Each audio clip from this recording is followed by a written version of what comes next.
नमस्कार बच्चों मैं विश्वास नवशारदा पब्लिक स्कूल भूना से आपकी हिंदी की अध्यापिका बोल रही हूँ। बच्चों, जैसे कि आपको पता है कि कोविड-19 महामारी के कारण आपके विद्यालय बंद है और हम उम्मीद करते हैं कि आप अपने घर पर रहकर स्वस्थ व कुशल होंगे। तो इसीलिए आपके स्वास्थ्य को ध्यान में रखते हुए हमने आपकी ऑनलाइन कक्षाओं को शुरू किया है। इसमें आपका विद्यालय में जो काम करवाया गया था उससे आगे का कार्य करवाया जाएगा और आपने इस कार्य को अपना साथ साथ पूरा करना है। जो वर्क आपको नोटबुक में करवाया जाएगा वो आपने नोटबुक में करना है। जो आपको विद्यालय में पहले आपकी फेयर नोटबुक थी उसी में ही करना है बच्चे आपने, ठीक है। और इसको साथ साथ आप याद भी जरूर करेंगे। और हर मंडे को आपकी जो जूम मीटिंग होती है सब बच्चों ने उस जूम मीटिंग को जरूर अटेंड करना है। उसमें आपकी प्रॉब्लम्स ली जाएंगी, जो आपकी समझ में ना आया उसको अच्छे तरीके से आपको समझाया जाएगा। हमने विद्यालय में इकाई 7 जो संपूर्ण हिंदी है उसका कार्य शुरू कर रखा था और इकाई 7 में हमने हाफ कर ली है बच्चे। और पिछले वीडियो में हमने आपका टॉपिक किया था, जो विषय था वो था अनुच्छेद लेखन। तो अनुच्छेद लेखन को किया।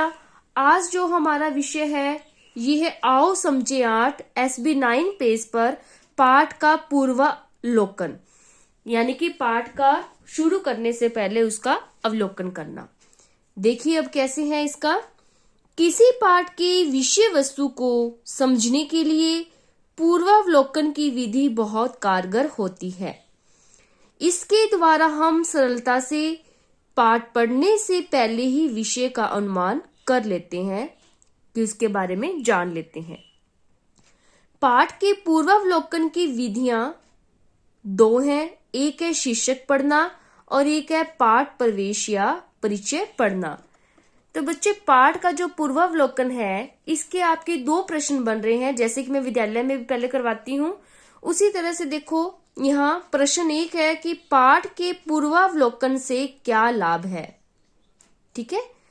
इसका उत्तर आपका यही बनेगा बच्चे। ये देखिए यहाँ आपकी जो फर्स्ट लाइन है इसी में, यहाँ से इसके द्वारा हम सरलता से पाठ पढ़ने से पहले ही विषय का अनुमान कर लेते हैं। ये पहले प्रश्न का आपका उत्तर है, पाठ के पूर्वावलोकन से क्या लाभ है। इसके बाद आपका प्रश्न नंबर 2 है आपका पाठ के पूर्वावलोकन की कौन कौन सी विधियां हैं। इसका उत्तर ये रहा बच्चे, शीर्षक पढ़ना और पाठ प्रवेश या परिचय पढ़ना। तो ये जो 2 प्रश्न हैं ये आप इसको भी अपनी फेयर नोटबुक में राइट करोगे, जैसे आओ समझे 8 डाल के, ठीक है, इकाई 7 डाल के प्रश्न 1 जो उसका टॉपिक का नाम है पाठ का पूर्वावलोकन, इसको डाल के प्रश्न 1 प्रश्न 2 आप राइट करेंगे। आइए विभिन्न चरणों द्वारा बाज और सांप पाठ का पूर्वावलोकन करते हैं। चरण और उदाहरण। सबसे पहले पाठ का शीर्षक पढ़िए। शीर्षक है बाज और सांप। पाठ के रचनाकार का नाम पढ़िए। रचनाकार है निर्मल वर्मा। यदि पाठ में चित्र दिए गए हैं तो उन्हें ध्यानपूर्वक देखिए। पाठ में एक चित्र दिया गया है, बाज पक्षी बहुत घायल है और उसके सामने सांप दिखाई दे रहा है। ये देखिए बच्चे, ये वाली तस्वीर है, ये बाज और ये सांप है। ये आपकी बसंत की पुस्तक में ये तस्वीर दी गई है, ठीक है, ये तस्वीर है। पाठ में दिए गए अनुच्छेदों के आरंभ तथा अंत की 2-3 विधियां पढ़िए। अनुच्छेद की आरंभिक तथा अंतिम पंक्तियां हैं। समुद्र के किनारे ऊंचे पर्वत की अंधेरी गुफा में एक सांप रहता था। वहां लहरें दूध के झाग सी सफेद दिखाई देती थी। एक दिन एकाएक आकाश में उड़ता हुआ खून से लथपथ एक बाज सांप की उस गुफा में आ गिरा। क्यों इतनी जल्दी मरने की तैयारी कर ली? बाज में एक नई आशा जाग उठी। उसने एक गहरी लंबी सांस ली और अपने पंख फैलाकर हवा में कूद गया।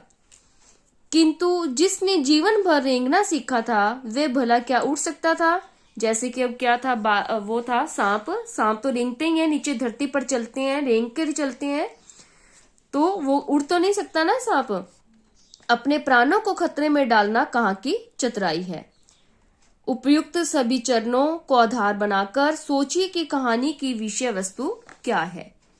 अब कहानी की विषय वस्तु बाज और सांप के माध्यम से हिम्मत, बहादुरी और कोशिश के महत्व को दर्शाना है। बिना हिम्मत हारे और बिना रुके जीवन की कठिन से कठिन परिस्थितियों का डटकर मुकाबला करना चाहिए, क्योंकि साहसी व बहादुर लोगों का सदा सम्मान होता है। उनकी प्रशंसा में लोग सदा गीत गाते हैं, इसलिए तब तक कोशिश करते रहना चाहिए जब तक आप सफल नहीं हो जाते। तो बच्चों, हमने जो इसका बसंत का जो आपका पाठ था बाज और सांप बसंत की पुस्तक में, इसका हमने पठन विद्यालय में कर लिया था और इसके जो आपके एनसीईआरटी प्रश्न उत्तर है उसको भी हमने विद्यालय में कर लिए थे। तो इसके जो हमारा अभ्यास प्रश्न 4 है जो आपकी संपूर्ण हिंदी पुस्तक में है, इसको हमने अभी करना है, ये हमने नहीं किया था। अब बाज और सांप कहते हैं प्रत्येक पाठ में कुछ नए व कठिन शब्द होते हैं। पाठ को समझने के लिए ऐसे शब्दों के अर्थ एवं व्याकरणिक पहचान को जानना आवश्यक होता है। बाज और सांप पाठ के ऐसे कुछ शब्दों को हम निम्नानुसार समझ सकते हैं। देखिए शब्द अर्थ, गर्जन। गर्जन संज्ञा शब्द है बच्चे। जो शब्द किसी वस्तु, प्राणी, स्थान आदि का बोध कराते हैं वो क्या होते हैं? संज्ञा शब्द होते हैं। इसका अर्थ है भीषण आवाज। दुर्भाग्य भी संज्ञा शब्द है, इसका अर्थ है बुरा भाग्य, बदकिस्मती। दुर्गंध, दुर्गंध भी आपका संज्ञा शब्द है, इसका अर्थ है बुरी गंध। असीम विशेषण है जिसकी सीमा न हो। आरामदेह विशेषण है, आराम देने वाला। स्वतंत्रता संज्ञा है जिसका अर्थ है आजादी। विस्तार, फैलने का भाव। स्वच्छंदता, आजादी या निरंकुशता। खोखल, अंदर से खाली या खोखला। रहस्यमय, रहस्य से भरा या गुप्त। अब देखो अभ्यास इस प्रश्न के, इसके जो 4 है इसके 4.1 है। निम्नलिखित प्रश्न के उत्तर एक वाक्य में लिखिए। आपने 4.1 और 4.2 को हल करना है बच्चे, ये आपका गृह कार्य है, ठीक है। जब नेक्स्ट डे मैं इसकी पीडीएफ भेजूंगी तो अब आपने उसमें से देखकर अपनी फेयर नोटबुक में इस प्रश्नों को राइट करना है। जो पाठ के पूर्वावलोकन वाले प्रश्न है वो आप अभी साथ ही आज ही कर लेंगे, उसको आप अपनी फेयर नोटबुक में। पहला प्रश्न है सांप कहाँ रहता था? ख, ऐसा क्या हुआ कि सांप डर गया? ग, सांप को किस प्रकार की जिंदगी पसंद थी? घ, सांप के लिए सच्चा सुख क्या था? 4.2 बाज अपने जीवन से क्यों संतुष्ट था? बाज एकाएक क्या देखकर दुखी हो गया था? बाज की कर्मोपकार ने सांप की सोच को किस प्रकार प्रभावित किया? इस पाठ से हमें क्या शिक्षा मिलती है? आपका इतना ही गृह कार्य है। आपने 4.1, 4.2 के प्रश्न उत्तर आपने हल करने हैं बच्चे। आप दोबारा से भी इस पाठ का पठन जरूर करें, ठीक है। आपका साथ में ये भी आपका गृह कार्य है। धन्यवाद।